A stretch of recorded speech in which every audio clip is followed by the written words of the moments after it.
Invierte con Prestamipe, la fintech líder en el Perú. Invierte en préstamos con garantía hipotecaria e invierte en facturas por cobrar. Empieza hoy en www.prestamipe.com/invertir. ¿Qué tenemos? Pasemos ahora a hablar sobre cosas diferentes, las cosas que tienen que ver con la economía peruana, y es naturalmente un privilegio hacerlo con el doctor Waldo Mendoza, que fuera ministro de Economía y que actualmente es vicerrector académico de la Universidad Católica, autor de un libro cuya lectura recomiendo vivamente por su pedagogía, por su claridad, por los ejemplos que pone, macroeconomía y microeconomía, que tengo entendido se va a presentar mañana en el Centro Cultural de la Católica en Camino Real. Muy buenos días, doctor Waldo Mendoza. Yo quería aprovechar, Waldo, agradeciéndole, por supuesto, que esté con nosotros, un comentario sobre esta norma, pero ya desde la lectura económica. Cuando se impone, por ejemplo, ceder el uso del 10% de un espacio en los medios de comunicación públicos y privados por la parte privada, si hay algún tipo de violación a la Constitución por una ley de esta naturaleza. No conozco exactamente el tema, habría que leer la Constitución. No estoy al tanto. No está al tanto. Pero, ¿en principio le merece algún tipo de comentario? 100% de rechazo, evidentemente. Es una norma que atenta contra la libertad de prensa, por lo menos. Muy bien, muchas gracias, Waldo Mendoza. Vayamos entonces a los temas propios de su especialidad y de su libro. Y quisiera comenzar por algo preciso y actual, si me lo permite Mávila, antes de hablar de su tesis de fondo, que es esta ley que ha modificado el alcance del IGB y del impuesto a la promoción municipal, el IPM, reduciéndolo en 2% durante los años que vienen en beneficio de los presupuestos municipales. ¿Cómo ve usted esta decisión, que es al mismo tiempo macroeconómica y que tendrá un impacto también micro, ¿no? El desempeño económico del Perú depende de la política macroeconómica en gran medida. La política monetaria en manos del Banco Central está perfecta. A nuestro presidente del Banco Central lo aplauden a donde va. Y en la fiscal hay problemas, tanto por culpa del Ejecutivo como por culpa del Congreso. La ley que acaba de mencionar significa lo siguiente. Actualmente, cuando uno compra una gaseosa, le dan un recibo donde aparece el 18% del IGB. Ese 18% del IGB se reparte 2% para los municipios, 2% para los gobiernos regionales y el resto, 14%, para el gobierno central. El gobierno central hace su presupuesto con este 14% del IGB. ¿Qué es lo que ha pasado ahora? Lo que ha pasado ahora es que se ha dicho que la porción de los municipios en el IGB aumentaría de 2% a 4%. En consecuencia, la porción que le corresponde al gobierno disminuiría de 14 a 12%. Entonces, el gobierno está perdiendo alrededor de 10.000 millones de soles por año. El central. El gobierno central, ¿no? Gana el gobierno municipal, pierde el gobierno central, y el tema es que es el central quien hace el presupuesto. Ahora el central está en una situación en la que había presupuestado gastos con el 14% del IGB.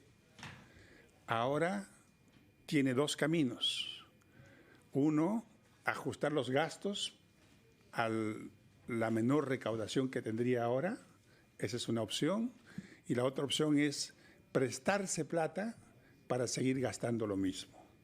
Entonces, lo más probable es que el gobierno se preste, se endeude en el Perú, en el mundo, para poder seguir gastando como hasta ahora lo ha estado haciendo, ¿no? Entonces, el problema tiene que ver con una ley que se llama la Ley de Responsabilidad y Transparencia Fiscal, que fija reglas al déficit. Esas reglas han sido incumplidas el 2023, el 2024, y ahora podría ser incumplida también por este asunto, porque el gobierno va a tener que endeudarse más, su déficit fiscal va a tener que ser mayor, así que estamos en problemas. Y lo más preocupante es que el gobierno, el ministro, ha saludado la medida. Claro, a eso extraño. iba justamente, le iba a acotar. Permítame, por favor, leer declaraciones suyas que dice: el gobierno debe observar la ley y preparar la queja al Tribunal Constitucional. Usted ha dicho que el Congreso ha aprobado esta ley y la considera la ley fiscal más dañina de este siglo. ¿Por qué la más dañina de este siglo? Quisiéramos que nos responda Waldo. Vamos a escuchar a los anunciantes, si me permite, 8 conversando con el economista Waldo Mendoza, exministro de Economía y Finanzas, a propósito de una ley del Congreso de la República que reduciría, dice la ley, del 16 al 14% el IGB a partir del próximo año. Pero lo que queda claro es más bien cómo se va a distribuir el impuesto, que ya aplica del 18%.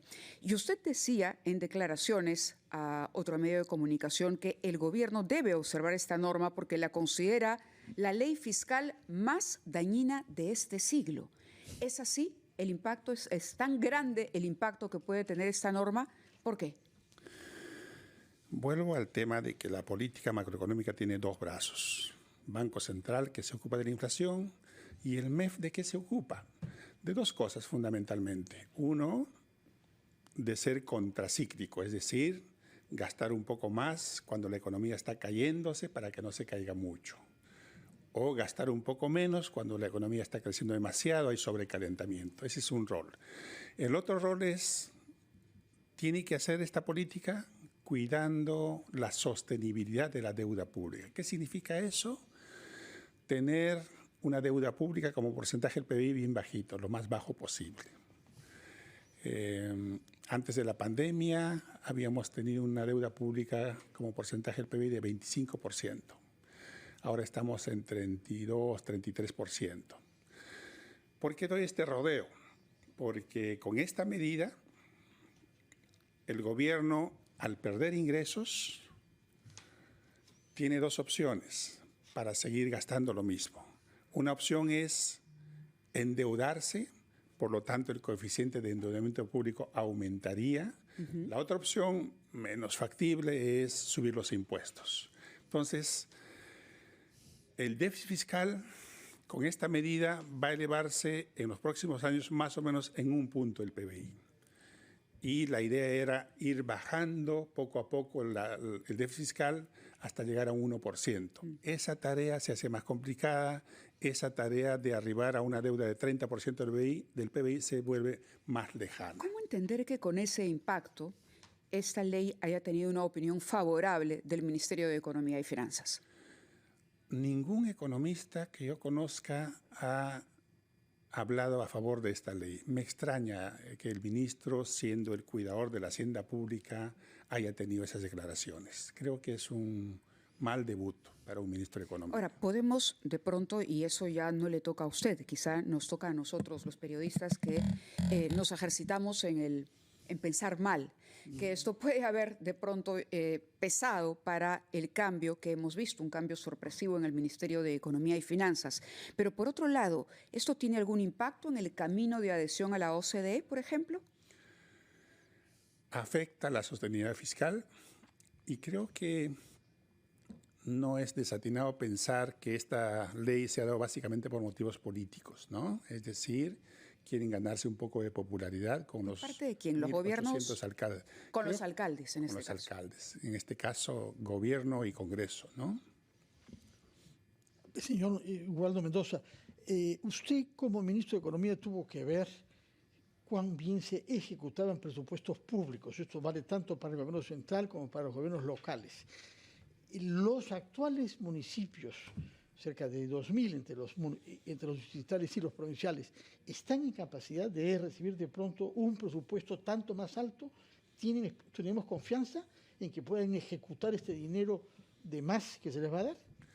Va a ser un problema ese, porque según la ley que acaban de dar, ese 2% del IGB se va a destinar únicamente a inversión. Y hacer inversiones significa un aparato estatal competente, sólido, que no lo tiene el gobierno local. Creo que la eficiencia del gasto público también va a disminuir con esta medida. ¿Cuál es? A ver, se menciona nuevamente la palabra populismo detrás de esta norma. Y usted acaba de decir que este es un intento por congraciarse de pronto, o sea que podríamos sospechar, inferir que hay un intento en efecto de una medida populista, tanto por parte del Congreso como del Gobierno central con los gobiernos locales, nos decía. ¿Qué gana finalmente? Esta es una medida típicamente populista, tal como se la define. Populismo son medidas de corto plazo que benefician en el corto plazo y perjudican en el largo plazo. Claro, es darle dinero a las municipalidades. En este caso, 1.800 y pico de municipalidades van a aplaudir la medida, ¿no? Y creo que allí está el secreto de la medida, porque justificación económica no la encuentro. De acuerdo, pero aquí lo que llama la atención es que si bien el ministro actual, el señor Pérez Reyes, se ha pronunciado públicamente a favor de esta ley, no fue consultado el MEF. ¿Esto es normal que una ley de esta importancia pueda ser elaborada en el Congreso sin recibir la opinión del ministerio que se ocupa de ese sector? Evidentemente esta ley no ha salido de un día para otro, ha estado gestándose y el Ministerio de Economía y Finanzas debe haber conocido la gestación de esta medida. Si no ha opinado, debe ser porque era favorable a la medida. Pero no se le convocó al Congreso, la Comisión suele invitar especialistas, usted mismo ha acudido, ¿no? El Ministerio de Economía y Finanzas podría aducir, entre otros, ese detalle para observar esta ley, ¿no? Observar esta ley significa que el Ejecutivo dice que esta ley está mala, puede dar propuestas y el Congreso puede insistir e igual promulgarla. Siguiente paso, si lo quiere el Ejecutivo, es pedir la inconstitucionalidad de esta ley porque atenta contra el artículo 79 de la Constitución, donde dice que los congresistas no tienen iniciativa de gasto. Y en este caso la tienen indirectamente porque obliga al Ministerio a endeudarse más. Y no es crear un nuevo impuesto, cosa que ellos sí pueden hacer, sino es atribuir el dinero público a cierto tipo de gasto. Para el poblador común y corriente, el 18% se mantiene.